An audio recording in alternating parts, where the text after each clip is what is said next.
Assalamualaikum warahmatullahi wabarakatuh. Salam sejahtera bagi kita semua. Halo Sobat ASN. Dalam video kali ini, kami akan mengangkat sosok Prabowo Subianto, tokoh nasional yang dikenal tak hanya dalam dunia pertahanan dan politik, tetapi juga karena keteladannya.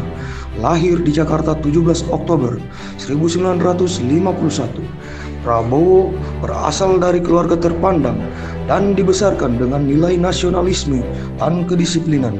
Ia meniti karir militer dengan cemerlang hingga berpangkat letnan jenderal, lalu beralih ke dunia bisnis dan politik.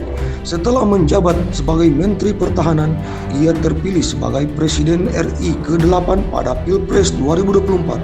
Di tengah tuntutan profesionalisme dan integritas dalam birokrasi, sosok ini hadir sebagai panutan, dikenal tegas, loyal, dan penuh dedikasi pada bangsa. Nah, apa saja nilai-nilai berakhlak ASN yang tercermin dalam diri beliau? Yuk kita bahas bersama dalam video ini.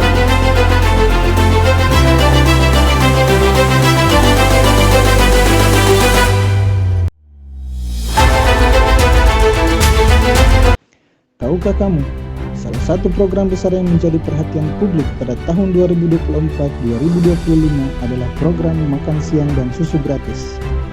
Program ini digagas oleh Presiden terpilih, Prabowo Subianto, sejak masa kampanye dan kembali ditekankan setelah beliau resmi memimpin Indonesia. Bukan sekedar janji politik, program ini merupakan bentuk nyata dari nilai berorientasi pelayanan. Program ini menyasar pelajar, santri, hingga ibu hamil. Program ini bukan hanya tentang memberi makan, tetapi tentang membangun masa depan bangsa. Dengan pemenuhan gizi yang layak, anak-anak bisa tumbuh sehat, belajar lebih fokus, dan terhindar dari stunting. Melalui program ini, Prabowo menunjukkan bahwa pelayanan publik yang berdampak langsung bisa dimulai dari hal sederhana, yakni memastikan rakyat tidak lapar.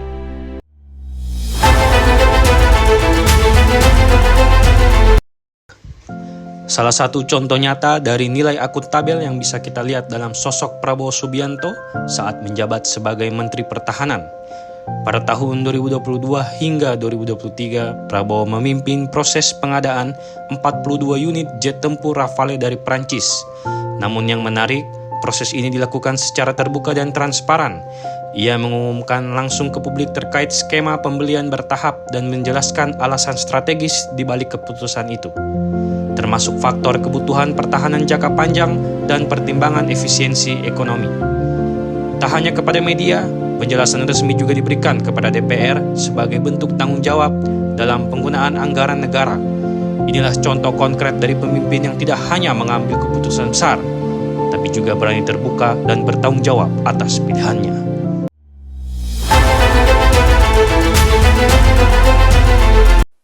I therefore would like to take this opportunity to urge, to recommend with utmost urgency. Sebagai Menhan, Prabowo aktif membangun diplomasi pertahanan dengan berbagai negara besar seperti Amerika Serikat dan Uni Emirat Arab. Ia tidak hanya memperluas kerjasama militer, tapi juga mendorong pelatihan bersama dan pengembangan industri pertahanan dalam negeri. Kehadirannya dalam forum-forum strategi dunia seperti IISS Shangri-La Dialogue di Singapura menunjukkan bahwa ia memiliki kapasitas dan keahlian untuk berbicara di level global, membawa nama Indonesia dalam ranah keamanan internasional. Inilah cermin nyata dari nilai kompeten, tidak hanya menguasai bidangnya, tapi juga mampu berkomunikasi dengan negara lain, mengambil posisi strategis, dan menunjung tinggi profesionalisme sebagai wakil bangsa.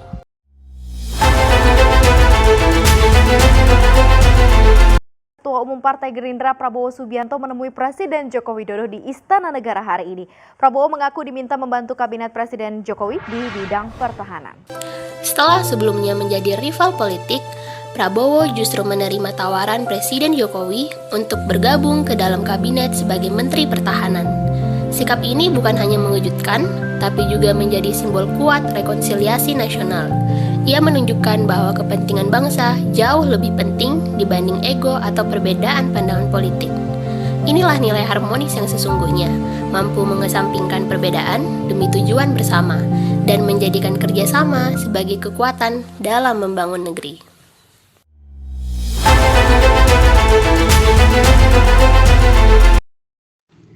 Dalam berbagai kesempatan, Prabowo konsisten menyuarakan pentingnya memperkuat pertahanan negara melalui kemandirian industri militer nasional. Ia aktif mendorong produksi dalam negeri lewat PT Pindad, PT PAL, dan berbagai industri strategis nasional lainnya. Meski menghadapi berbagai tekanan politik dan tawaran kerjasama dari luar negeri, Prabowo tetap memprioritaskan produk dalam negeri. Keputusan ini tentu bukan tanpa resiko, namun justru mencerminkan loyalitasnya terhadap kedaulatan bangsa. Ia menyadari bahwa membangun pertahanan nasional yang kuat harus dimulai dari kemampuan Indonesia sendiri.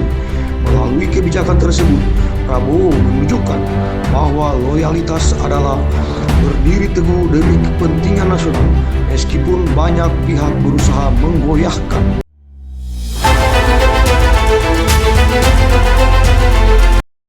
Salah satu contoh nyata nilai adaptif bisa kita lihat dari transformasi sosok Bapak Prabowo Subianto dalam beberapa tahun terakhir.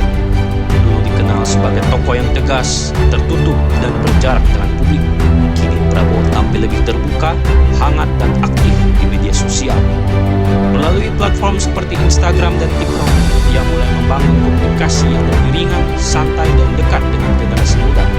Ini bukan hanya strategi politik, tapi juga bukti bahwa dia bersedia beradaptasi dengan perubahan zaman. Dengan pendekatan baru ini, Prabowo tidak hanya memperkuat citra populis, tapi juga menunjukkan bahwa pemimpin harus mahir membaca zaman, bukan kaku dengan cara lama.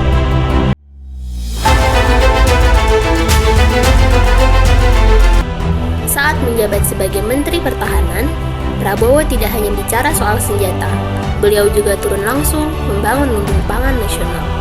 Program ini disebut Food Estate. Ini adalah bentuk kerjasama besar antara Kementerian Pertahanan, TNI, Kementerian Pertanian, pemerintah daerah, dan para petani lokal. Prabowo menunjukkan bahwa kolaborasi tidak mengenal batas sektor. Selama tujuannya untuk bangsa, semua pihak bisa dan harus bergandeng tangan. Dari keamanan hingga pangan, nilai kolaboratif menjadi kunci. Karena membangun Indonesia tak bisa sendiri, harus bersama. Dalam setiap langkahnya, Prabowo Subianto memberi contoh nyata bahwa nilai berakhlak ASN bukan sekedar slogan, tapi kompas moral dalam pengabdian untuk negeri. Ia melayani yang paling kecil, ia bicara jujur di ruang publik, ia menjalin kerjasama lintas batas, dan ia setia berdiri di garis depan untuk Indonesia. Jika seorang pemimpin seperti Prabowo bisa menanamkan nilai berakhlak di setiap keputusan besar, maka kita pun bisa memulainya dari hal yang kecil di ruang tugas masing-masing. Sekian dari pemaparan video tokoh seorang Bapak Prabowo Subianto. Lebih kurangnya mohon dimaafkan. Semoga video ini bermanfaat dan mendapatkan nilai terbaik. Wabillahi taufiq wal hidayah. Wassalamualaikum warahmatullahi wabarakatuh.